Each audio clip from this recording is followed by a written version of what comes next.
tamanho do que é esse dizer que o próprio Deus fala para o homem que acaba de pecar.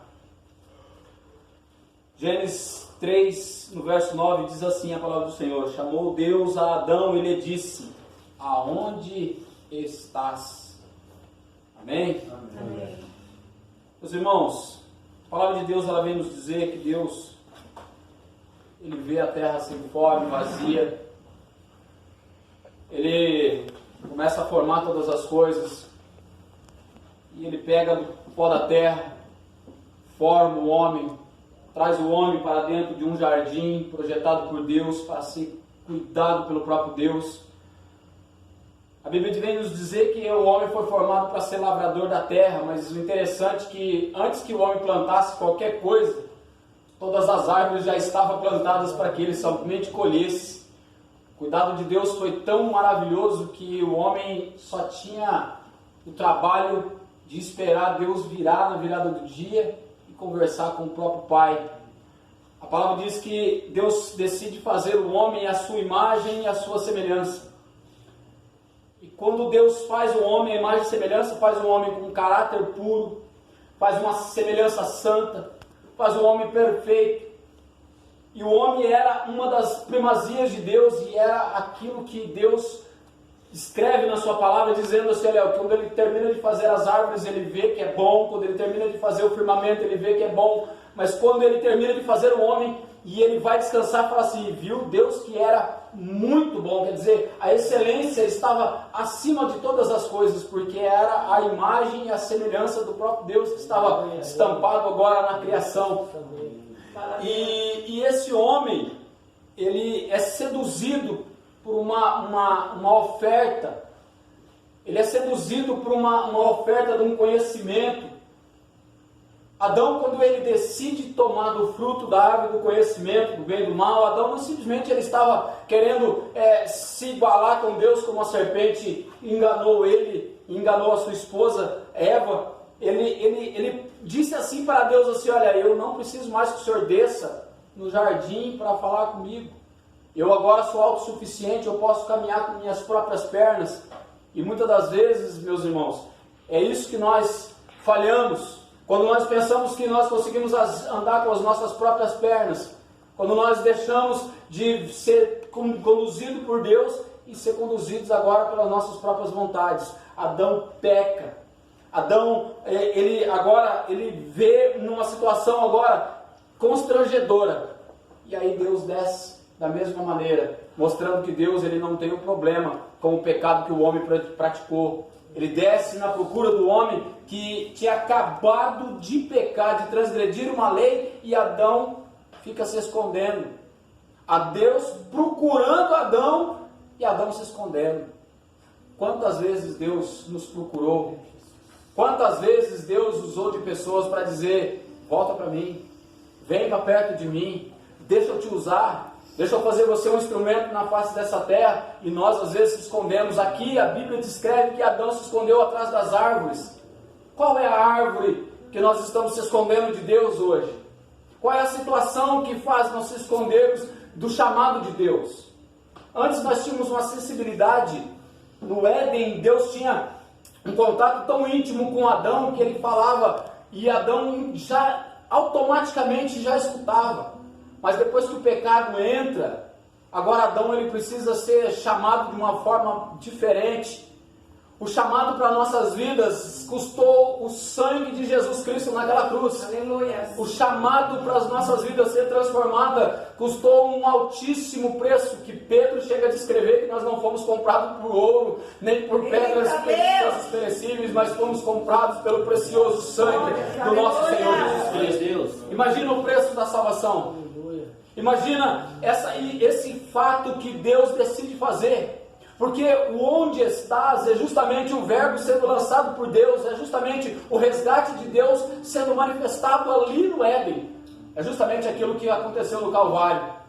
A manifestação do amor de Deus na procura do homem caído. A manifestação do Deus procurando a humanidade que estava condenada. Um dia, eu lendo a palavra de Deus e eu li um texto E o texto lá no livro de Isaías dizendo assim, olha, operando eu, quem impedirá? Aleluia. Porque não há quem possa escapar das minhas mãos. Fala mesmo, Deus. E olhando para aquele texto, eu falei assim, Senhor, eu já te aceitei como meu Salvador. Eu já caminhei alguns momentos com o Senhor e agora eu estou aqui nessa situação. Eu estou aqui nesse lamaçal novamente. E se a tua palavra diz que não há quem possa escapar das tuas mãos, então o Senhor me largou. O Senhor me rejeitou. E então eu estou aqui porque foi o Senhor que não quis. Sabe que o Espírito Santo falou no meu coração? O Espírito Santo falou assim, olha, antes eu te carregava, agora eu te protejo. As minhas mãos ainda continuam no mesmo momento, no mesmo assunto, continua sobre a sua vida. Simplesmente ela mudou de papel. Eu fui questionar mais uma vez com Deus, falei, por que eu ainda não consegui entender os seus planos? Ele disse assim no meu coração, ele disse, olha, há pessoas que vão pregar a palavra por estudá-la. Há pessoas que vão pregar a minha palavra por ouvir outras pessoas pregar. Mas você vai pregar a minha palavra de libertação, de cura, de transformação. Aleluia! Vai fazer isso na sua vida. Jesus, quando ele chegava diante dos fariseus, aqueles homens sábios, aqueles homens entendidos, Jesus chegava e falava para aqueles homens assim, olha, as raposas têm os seus covis, os pássaros têm os seus ninhos, mas o Filho do Homem não tem onde inclinar a cabeça. Ele fazendo uma poesia com a sua situação a qual ele estava vivendo, e os fariseus não entendiam o que aquele homem, um simples filho de carpinteiro, tinha tanto poder nas palavras. Aleluia! Porque Jesus ele aprendeu na escola, maior escola do que um homem pode aprender. A escola da vida, ela é a escola de exemplos. Aleluia, Jesus. Talvez às vezes nós questionamos, e como eu também já questionei, falando, Senhor, por que eu não permaneci? O Senhor falou assim, olha, lança a rede sobre o mar e recolhe. Os peixes bons coloque no cesto. Os peixes pequenos lança no mar novamente. Mas por que os peixes pequenos eram lançados no mar novamente? Eles eram rejeitados na pescaria? Eles não eram rejeitados, mas eles eram pequenos, eles precisavam ganhar estrutura. Aleluia. E infelizmente ou felizmente na posição de Deus, na ótica de Deus, a estrutura para a nossa vida foi lá fora. É Deus. A estrutura que nós adquirimos lá fora, muitos dos nossos amigos não conseguiram chegar. Fala mesmo. Senhor. Quantos amigos nossos ao longo da caminhada nesse mar revolto perderam a sua vida? E nós, pela misericórdia do Senhor, estamos aqui para servir de testemunho, para servir como pedras vivas, edificadas pela mão, não de homens, mas pela mão do Criador do Universo. Aleluia! Nós estamos aqui recebendo mais uma vez o chamado de Deus. O chamado de Deus está dizendo para nossas vidas, aonde você está, eu quero te encontrar. Eu quero te proteger. A Bíblia diz que quando Adão se apresenta dizendo, arrumando desculpas e desculpas, porque infelizmente a natureza humana depois do pecado foi arrumar desculpas para os problemas. O que Deus queria ouvir de Adão é Adão falando assim, olha, Senhor, eu pequei. Aleluia! Eu falhei. Eu queria eu queria fazer coisas que o Senhor não pediu, mas era a vontade de Deus, era ouvir a sinceridade de Adão. Mas Adão fala assim, olha, a mulher que tu me deste, a mulher que o Senhor me deu, ela é a causadora do problema. Talvez às vezes nós colocamos a causa do nosso problema na nossa família. Talvez nós colocamos a causa do problema nos nossos amigos que nos influenciaram. Talvez nós colocamos a causa do problema nas pessoas do nosso meio. Talvez nós jogamos e arrumamos desculpa. Mas na verdade, o verdadeiro culpado é nós mesmos. O verdadeiro culpado é as nossas más ações, as nossas más decisões, os caminhos que nós escolhemos passar. Os caminhos que nós escolhemos passar. Há dois caminhos colocados diante de nós: o caminho largo que leva para a perdição e o caminho estreito que leva e conduz para a salvação. Esse caminho estreito, embora seja apertado, é um caminho de vida, é um caminho de vitória, é um caminho de esperança, é um caminho de transformação, de libertação. Porque esse caminho é chamado Jesus Cristo. Eu sou a verdade, eu sou o caminho, a verdade e a vida. Nós entramos por um caminho verdadeiro. E nós demos o primeiro passo, aceitamos a Jesus e entramos nesse caminho, fomos tirados lá de fora, colocados para um caminho verdadeiro. Mas agora tem um outro passo que precisa ser passado, o caminho da verdade. E o caminho da verdade, eu preciso me olhar para ver quem eu realmente sou. Eu preciso olhar para dentro de mim e ver quem eu realmente sou. E todas as vezes que eu olhar para dentro de mim, eu vou ver que eu não sou nada, mas Ele é tudo. Glória a Deus. Eu vou ver que eu não consigo nada, mas Ele tudo pode. Eu vou ver que eu não vou alcançar, chegar um passo adiante. Como foi dito hoje aqui, Pedro, ele lança-se do mar e ele não conseguiria caminhar, ele estava afundando, mas Cristo veio e pegou sobre as suas mãos e o colocou de pé. O interessante é que essas passagens que a gente vai vendo na palavra de Deus, na Bíblia Sagrada, elas vão nos conduzindo como um grande mapa, como um grande quebra-cabeça que vai se montando e vai se moldando. E o interessante é que o quebra-cabeça, quando ele vai cada vez sendo montado, a gente vai vendo que as aparências que eram lá de fora, elas já não mais cabem sobre nossas vidas, e a mudança é completa. Amém. A mudança é total, pastor. A mudança, ela é radical. Mas para isso nós precisamos dizer: não quero, Desse jeito. não posso, não vou, não aceito. O não, ele é uma das palavras mais usadas na vida daquele que quer servir a Jesus e morar no céu. Eu não vou para lá, porque a Bíblia diz que não é para mim ir.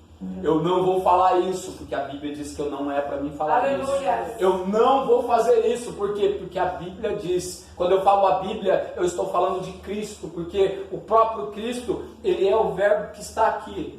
Aleluia. E para nós conhecermos a Jesus, está ao alcance das nossas mãos.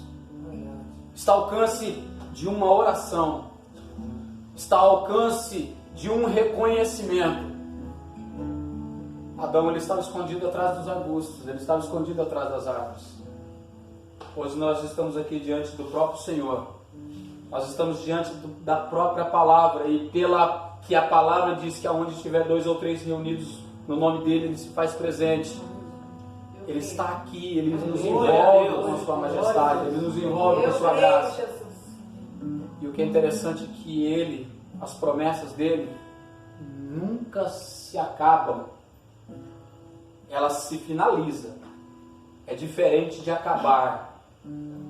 Elas finalizaram para um povo que saiu do Egito, mas elas não acabaram, porque elas continuaram em Josué e Caleb, porque decidiram tomar posição na sua vida. Eu convido a vocês a tomarem uma posição a mais diante de Deus. O primeiro passo foi dado. Vocês já reconheceram a pequenez e aquilo que nós precisamos, que é ter Deus no coração. Agora, para ter Ele no coração, nós precisamos abandonar algumas coisas. Nós precisamos deixar algumas coisas. Não vai ser fácil deixar algumas coisas. Alguns costumes, alguns métodos que nós fazemos, isso não é agradável diante dos olhos de Deus. E nós precisamos se adequar com o que Ele fala. Adão, você está aí no Éden? Estou. Adão, você pecou? Senhor, eu pequei. Adão, o que você precisa, Adão? Senhor, eu preciso do teu socorro. Eu preciso que o Senhor me resgate mais uma vez, me coloque de novo para o centro da tua vontade. Quando Moisés ele toma a direção de Deus para fazer a arca da aliança, que simbolizava a presença de Deus, ele simbolizava Deus dar a direção para Moisés, dizendo: olha, você vai fazer uma arca com a madeira de acás, vai revesti-la de ouro. A madeira de acás é uma madeira cheia de nó, cheia de imperfeição, dura de ser trabalhada. Ela simboliza a humanidade, que a humanidade ela é cheia de imperfeições, ela é dura de ser trabalhada, mas quando ela é revestida. E o interessante é que a arca da aliança, quando ela é feita, a tampa que é colocada por cima da arca da aliança, ela não é feita de madeira, ela é feita de ouro puríssimo. Porque o que cobre acima de nós, a madeira revestida no ouro, o que cobre sobre nós é a realeza, simbolizando o próprio Deus, fazendo uma cobertura e aquilo que nos protege. Só que para estar dentro da presença de Deus, tinha 3 coisas interessantíssimas lá dentro. A primeira, as tábuas da lei. Nós precisamos guardar aquilo que Deus manda para nós estarmos dentro da presença de Deus. Precisamos guardar aquilo que Ele manda. Ele diz para Josué: Josué, não pasme, não pare, não se espante, mas olha, tome cuidado para cumprir tudo aquilo que eu tenho vos mandado. Então eu seguirei contigo. Olha que coisa linda. Quando nós guardamos aquilo que Deus manda, nós começamos a ter o primeiro passo. Aí a segunda coisa que é colocada dentro da arca, a vara de Arão que florescera no deserto. Aquilo que estava morto no deserto, aquilo que estava morto lá no mundo, floresceu com o poder de Deus. Aleluia. A renovação, é manifestado a nova vida naquela vara. Nós somos as varas que estavam secas lá no deserto, que recebemos agora a boa palavra, podemos florescer com essa palavra. A terceira coisa que estava colocada lá dentro, um vaso com um maná. Mas por que não foi colocado somente o maná? Tinha que ter o vaso lá dentro, pastora? Eu sempre falo com meus amigos, eu falo, olha, não tinha só 3 coisas não, tinha 4. Tinha um vaso que estava lá dentro. Mas para que o vaso estivesse lá dentro, ele precisava estar cheio do pão que desceu do céu. Para nós estarmos na presença de Deus, o pão que desceu do céu, o pão vivo chamado Jesus Cristo, precisa estar dentro da nossa vida. Quando Ele está dentro da nossa vida, nós nos tornamos vasos colocados dentro da presença de Deus. Eu creio, Jesus. Deus está fazendo um convite hoje. Adão, aonde você está? Adão, aonde você está? Aleluia. Olha o teu esconderijo, Adão. Fala aí, Deus. Olha o teu esconderijo. Aleluia, Jesus. Deus estava vindo para cá, Deus me mostrava um caminho escuro. Deus me mostrava um caminho escuro e eu não consigo entender muito bem essas coisas. Deus ele começa a mostrar algumas coisas e eu começo a viajar nos mistérios de Deus. E Deus me mostrava um caminho escuro, porém uma luz muito forte lá no final. Deus está mostrando uma escuridão muito grande que ela pode ser transformada por uma luz. Deus está perguntando para você, Adão, aonde você está? Aonde você está? Deus quer te encontrar, Deus quer te colocar de pé. Tudo aquilo que você sofreu lá atrás, lá, vai servir um exemplo para aqueles que olhavam. Sabe quando Pedro peca e nega a Jesus diante de uma fogueira? O próprio Senhor, Ele vai diante dele novamente e faz a mesma fogueira, o mesmo cenário da onde ele negou. Jesus levou ele lá de novo, para mostrar que agora o resgate estava preparado, dizendo assim: olha Pedro, tu me amas? Tu me amas? Marca esses, apacenta minhas ovelhas. Há uma promessa linda sobre a sua vida, meu irmão. Eu creio, Jesus. Eu não te conheço, não sei, mas Deus conhece um dia que você estava sendo formado dentro do ventre da sua mãe. Lá dentro do ventre da sua mãe existia uma promessa a ela. A promessa não foi nem só estabelecida na sua vida, mas a promessa foi estabelecida para sua mãe, que ela seria aquela que carregaria um instrumento de Deus. Sabe por que a guerra é tão travada? A pastora contou o segredo aqui, ó. A pastora contou o segredo aqui, que todos aqui são soldados, guerreiros, guerreiros, que Satanás sabe que se ele pegar e ele arrancar, ele não destrói uma vida, ele destrói a família que está em volta, ele destrói os amigos que estão em volta, porque vocês são influenciadores, vocês conseguem influenciar pessoas e através da vida de vocês, vidas serão resgatadas. Creia nisso, quando Deus ele fala aonde vocês estão, é porque Ele quer mudar a vida de vocês, é porque Ele não quer deixar vocês lá escondidos lá atrás, não. Ele quer colocar vocês novamente no mesmo lugar que estava lá quando Jesus ele ressuscita, que Maria estava lá no próximo ao sepulcro. Ela vê um jardineiro. O jardineiro é aquele que cuida do jardim. Saindo do sepulcro, a Bíblia descreve que havia um belo jardim, simbolizando a morte, fica lá dentro. A vida está aqui fora. A vida que se passou, eu levei lá na cruz. E agora eu coloquei uma nova vida dentro de vocês. Ele colocou uma vida lá dentro. Mantenha ela, valorize ela. Valorize ela. Deus quer te usar. Deus quer usar vocês.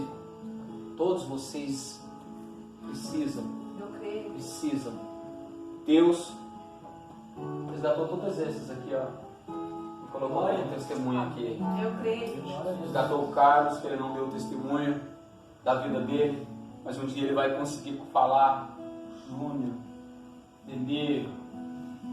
O testemunho daquele menino lá, eu acho que é um dos testemunhos mais lindos. Porque aquele menino lá, ele nasceu num berço evangélico. 15 anos, Isaac. 15 anos e permanece na presença de Deus. Aleluia.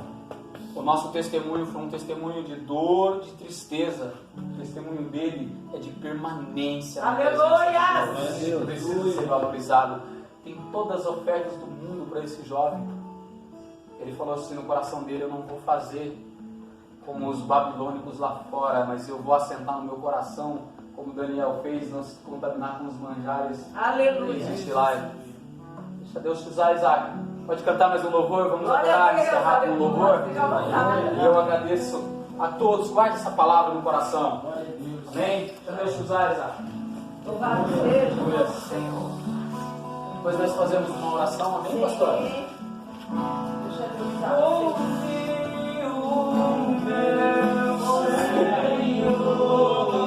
Bater na porta do meu coração, queimou, ouviu o meu Senhor. Bater a porta do meu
deixa queimar.